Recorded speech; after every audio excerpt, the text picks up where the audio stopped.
ہم نے غنہ اور اخفا کو سمجھنے کے لیے سب سے پہلے قرآن پاک سے مدد لی ہے۔ یہاں پر آپ کی آسانی کے لیے ہائی لائٹ کیا گیا ہے غنہ کے الفاظ کو اور اخفا کے الفاظ کو۔ چلیں پڑھنا شروع کرتے ہیں۔ بسم اللہ الرحمن الرحیم، قل اعوذ برب الناس، ملک الناس، الہ الناس۔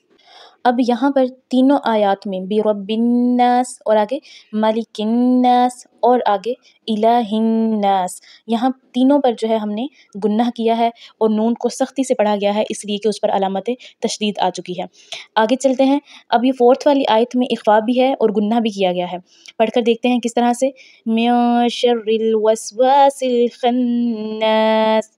اب دیکھیں کچھ لوگ یہاں پر من پڑھ دیتے ہیں، ٹھیک ہے، من نہیں ہم نے پڑھنا، وہ غلط ہو جاتا ہے کیونکہ نون ساکنہ کے بعد حروف اخفا میں سے شین کا لفظ آ چکا ہے۔ حروف اخفا کون سے ہیں اور کتنے ہیں اس کے بارے میں ہم آگے چل کے بات کریں گے۔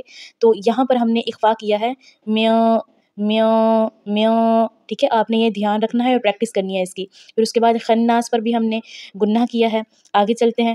الذی یوسوس فی صدور الناس، ٹھیک ہے، یہاں پر بھی ہم غنہ کریں گے۔ پھر آخری آیت ہے من الجنۃ والناس،